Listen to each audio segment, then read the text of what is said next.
حضرت فرماتے ہیں کہ آئینے کی خاصیت یہ ہے کہ اگر کسی شخص کے اندر کوئی عیب ہے کسی چہرے پر اس کے جسم پر تو آئینہ خود اسی کو بتائے گا کہ تیرے اندر یہ عیب ہے، وہ دوسروں کو بتاتا نہیں پھرے گا،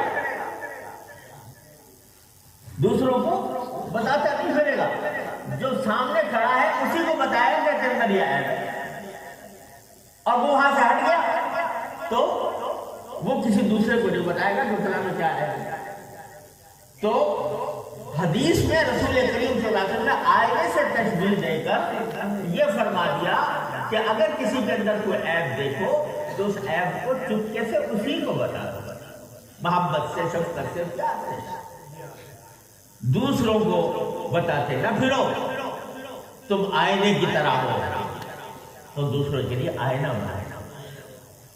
تو سب سے پہلی جو صفت ہمیں سکھائی گئی وہ ہے یہ مفقود ہوتی جا رہی ہے، یعنی جب راہ یہ کہ اگر کسی کو غلط راستے پر دیکھتا تو ہمارے دل میں اضطراب پیدا ہو جائے، ایک بے چینی پیدا ہو جائے، ایسی بے چینی پیدا ہو جائے کہ کسی طرح یہ راہ راست پر آ جائے۔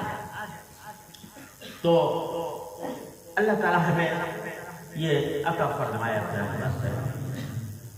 ایک بات تو یہ میں عرض کرنا چاہ رہا تھا، دوسرے یہ کہ آج ہم لوگوں کی حاضری کا ایک بنیادی مقصد شاید آپ حضرات کے علم میں آیا ہو، یہ تھا کہ تبلیغی جماعت ماشاءاللہ اللہ تعالیٰ کے فضل و کرم سے اس نے اللہ نے بہت اس سے کام لیا، ساری دنیا کے اندر اس کا فیض پھیلا، اور یہ حضرت مولانا الیاس صاحب رحمۃ اللہ علیہ کی سینے کی آگ ہے جس کا نور چاروں طرف پھیلا ہوا ہے۔ دشمنوں کی سازشیں ہمیشہ ان مراکز پر مرکوز ہوتی ہیں جن سے امت اسلامیہ کو فائدہ ہوا ہے۔ مدارس بھی نشانہ ہے مدتوں سے، اور اب یہ تبلیغی جماعت نشانہ بنی ہے، اور ان کی وجہ سے ایک اختلاف و انتشار کی اطلاع موجود ہے۔ اس بحث میں پڑھنا بالکل فضول ہے کہ کون حق پر ہے کون ناحق پر ہے، لیکن کوشش اس بات کی جا رہی ہے کہ اللہ تبارک و تعالیٰ دلوں کو جوڑ، اللہ تبارک و تعالیٰ دونوں میں اتحاد و اتفاق پیدا کرتا ہے، وحدت پیدا کرتا ہے، امت بٹنے سے بچے۔ اسی وجہ سے آج ہم حضرت مولانا کے ساتھ رہنے گئے تھے، الحمدللہ اس کی بات ہوئی الحمدللہ، اور ابھی ہمارا آگے بھی ارادہ ہے۔ تو میں آپ حضرات سے درخواست کرتا ہوں کہ اس کے لیے دعا کریں۔ طالب علموں کی دعا مولانا فرما رہے تھے الحمدللہ کہ عام طور سے رد نہیں ہوتی، تو آپ حضرات اس کے لیے دعا کریں۔ اور ساتھ ہی یہ بات میں عرض کرنا چاہتا ہوں کہ ہمارے طلباء کو یہ دو باتیں ہمیشہ اپنی آئندہ زندگی میں ہمیشہ پیش نظر رکھی جائے۔ ایک رحمت، اور راحمون یرحمہم الرحمن، ساری مخلوق سے خدا تعالیٰ کرے۔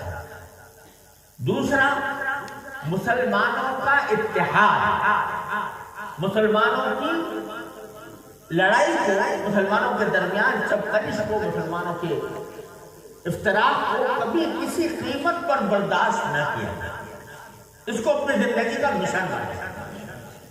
الحمدللہ جامعہ اشرفیہ حضرت والا کے زمانے سے، حضرت مفتی صاحب قدس اللہ تعالیٰ سرنور کے وقت سے، ہم تو بچے تھے لیکن دیکھا کرتے تھے کہ سارے مکاتب الفکر کے لوگ الحمدللہ حاضر ہوتے حضرت کی خدمت اور مل جل کر اجتماعی کاموں کے لیے کوششیں کرتے۔ تو یہ الحمدللہ جامعہ اشرفیہ کا قرہ امتیاز رہا ہے۔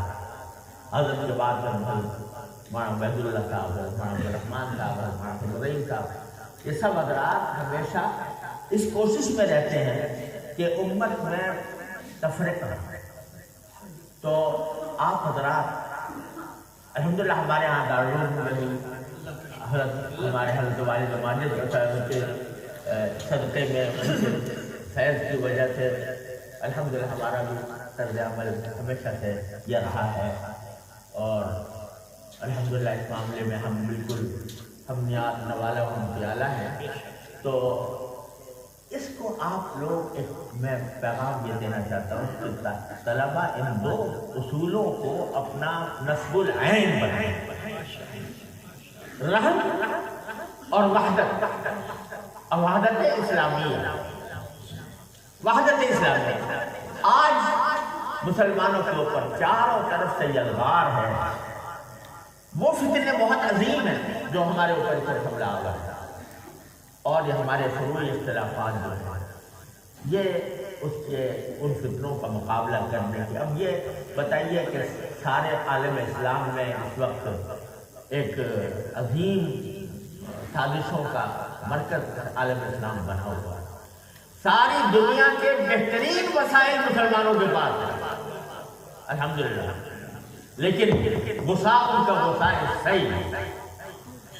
وہ اس یہ حالت بنی ہوئی ہے، وہ اس وجہ سے کہ اتحاد نہیں، اتفاق نہیں، ذرا سی باتوں پر جھگڑے ہیں. ایک طرف کفر اور الحاد کا سیلاب آ رہا ہے اور ہم اس مسئلے پر ایک دوسرے سے لڑنے کے لیے تیار ہیں کہ حیات النبی ثابت ہے یا ممات النبی ثابت ہے. ہم سے مرتے سنتے ہیں یا نہیں اس مسئلوں پر الجھے ہوئے. تو مجھے بعض اوقات اللہ تعالیٰ محفوظ رکھے خیال آتا ہے جب فتنہ تاتار برپا ہوا تھا تو بغداد میں اسی قسم کے مسئلوں پر مناظرے ہو رہے تھے اور فتنہ تاتار آ گیا. وہ کسی شاعر نے کہا ہے کہ جب چلی بغداد میں تاتار کی تغینیاں، مفتیان شرع میں جاری تھی جنگ کلام. ایک کہتا تھا کہ کوا ثابت و سالم حلال، دوسرا کہتا کہ کالی چوٹ سے تعظم حرام. اس زمانے کے مورخ نے جو دیکھا تو کہا مفتیانہ ملدہ کارے ملت بیضا تمام. تو اس صورت میں ہم بچھڑے ہوئے ہیں.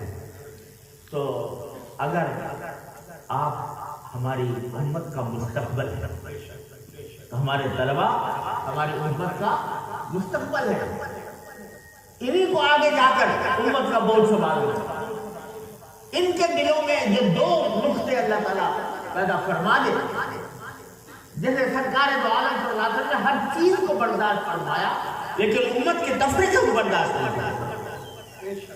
کعبے کی تعمیر ابراہیم علیہ السلام کے بنیادوں پر کتنا عظیم کام تھا، لیکن فرمایا کہ چھوڑتا ہوں، نہیں کریں، اس لیے کہ کہیں امت میں تفریقہ پیدا نہ ہو. تو آپ نے کسی قیمت پر تفریقہ برداشت نہیں. اختلاف کو اختلاف کی حد میں رکھیں. علمی اختلاف میں کوئی حرج نہیں، وہ کوئی گناہ، کوئی غلط بات نہیں.